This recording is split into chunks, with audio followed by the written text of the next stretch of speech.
believe that in both spirit and substance, our tax system has come to be un-American. Do you pay an income tax? Yes, I do. You do. Have you ever seen a law that requires you to pay an income tax? Have I ever read it? You mean in the pages, black and white? No. So the law is that guy that can't wear the badge and gun. That's the one that puts you in jail. That's the law. If there was no law and I wasn't afraid of them coming and taking me to jail, absolutely, I wouldn't pay taxes. Oh. It's a no-brainer, dude. I wouldn't pay it. Why would anybody? Because they, that's what they tell us we must do. We're bad Americans. What if I told you that all your money is the income tax paid as income tax just goes to pay the interest on the national debt? That's incredible. Man, I thought it was for infrastructure and all the other stuff. The income tax is not legal because it would be a direct tax and it is not apportioned as the Constitution demands. If it's against the Constitution, then why do we do it? The We the People Foundation for Constitutional Education put a full-page ad in the USA Today on July 7, 2000. And within the body of that ad was a $50,000 challenge for anyone that could show the law. And to me, $50,000 is a lot of money. So I went after that and did the research based on the fact that I thought, let's put the state of the bed. I'm hearing all these rumors, I'm going to kill two birds with one stone. I'll answer these people's questions they're asking me, and then I'll win the $50,000. And, based on the research that I did throughout the year 2000, and that I'm still doing, I have not found that loan. I've asked Congress, I've asked a lot of people in the IRS commissioners. They can't answer, because if they answer, the American people are going to know that this whole thing is a fraud. I made a decision to go to Washington. I was very curious as to why the IRS refused to show the law. As it seemed such a simple thing to do. There had to be a law, right? There is no law that requires the average American worker in the private sector to pay a direct, unapportioned tax on their labor and compensation for services. There is no law. They're not going to serve a class action lawsuit on the IRS. Very courageous. My name is Charles Bell, and I'm here to serve this complaint on behalf of the American people. America, baby! Freedom! On August 31st, 2005, federal judge Emmett Sullivan ruled government does not have to answer the American people's questions, even though it is guaranteed in the First Amendment. Our courts have made a decision that government does not have to show the law that it enforces, and the press never reported on this. This small booklet includes the Constitution of the United States, the Bill of Rights, and Declaration of Independence. This is a document that every citizen should read. It's a document which frees an entire nation. This is the Internal Revenue Code, and this document, and the unlawful application of this document by the Internal Revenue Service has enslaved the nation that this document attempted to free. Why wouldn't they show the law? What were they so nervous about? I began to have a frightening thought. What if it was our own government interviewing? How did America transform itself from being a truly free country with a serving government where our individual rights were protected by our Constitution to being a country that talked about being free but really wasn't? You know that the Federal Reserve is a private bank and not a government agency? No, I wasn't aware of that. It's a private bank. It kind of sucks. What if you learn that the Federal Reserve makes money off the taxes you pay? How would you feel about that? Angry? The Federal Reserve is no more federal than Federal Express. You must understand the Federal Reserve is a cartel made up of the major banks in America. And they are the ones that are running the show, not the federal government. Most of the people in this country have become food for the debt machines. That is the essence of their power and our powerlessness.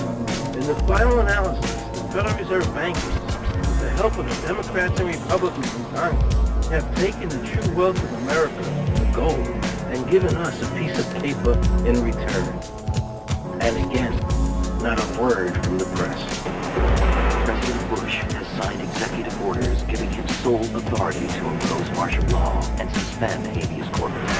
This gives him dictatorial power over the people with no... George Bush has authorized the secret tapping of phones and emails. I just want to assure the American people that, one, I've got the authority to do this. Can you see your papers? I don't think I have them on me. In that case, we'll have to ask you to come along. Well, you talk to me here. Here we are. These papers expired 3 weeks ago. You'll have to come along.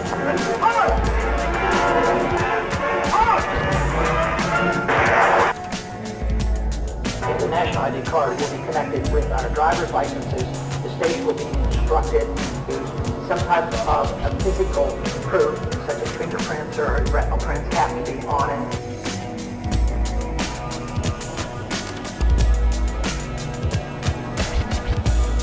It is time to wake up, America. These ID cards are not about defeating terrorism. They are all about controlling the American people.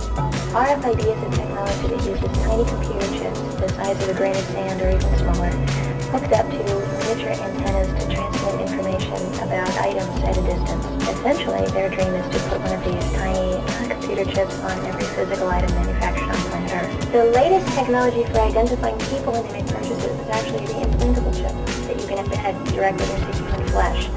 It's a tiny glass capsule about the size of a grain of rice. It contains an RFID computer chip, and it can transmit information also at a distance. Homeland Security folks, the Department of Defense, and others have expressed an interest in being able to more closely monitor the U.S. populace, and one way to do that, of course, would be being able to determine who buys what, where they take those things. They were talking about having reader devices in every airport, on every bus, on every train, on every port, on every dock. One of the most worrisome applications of RFID are proposals to put them into cash. You would be able to track every banknote and who it had been issued to, and create, in essence, an audit trail. Once everything you do is tied down to a single number, and there is no longer the ability to pay with cash, then all it takes to render you a non-citizen is to simply turn that chip off. So through the implementation of the Federal Reserve System, the American citizen is now being digitized. They can deduct whatever amount of money they want out of these digits. They can trace you whenever they want. God forbid we allow this to happen in America. This is absolutely Orwellian. I mean, it's talking about Big Brother looking over your shoulder at absolutely everything you do, every purchase you make, every place you go, every company you interact with. All of that would be reported back potentially to the government. Have we become so controlled and so ignorant about our rights that big institutions and big government can do whatever they want with us, even without our approval? No one will be able to be armed. We're going to take all the weapons. That happened today in this wealthy neighborhood where homeowners had armed themselves to protect their mansions. Residents were handcuffed on the ground. In the end, police took their weapons but let them stay in their homes. Walking up and down these streets, you don't want to think about the stuff that you have to do. Now we can see a new world coming into view.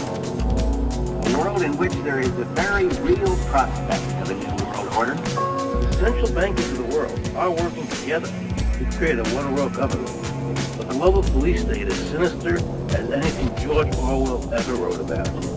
Their strategies are being accomplished through the World Trade Organization, the International Monetary Fund, and the Bank for International Settlements, which is the central bank of all the central banks of the world. Most people don't have a clue that these unelected private bankers actually control the governments of the world. They have financed and profited from every war since World War I. The war in Iraq is an attempt by the Federal Reserve and their partner, the Bank of England, to control the Middle East and to make it a part of the New World Order. Either evolve or perish. Grow up or not. Become adults. Act like adults. Take some responsibility.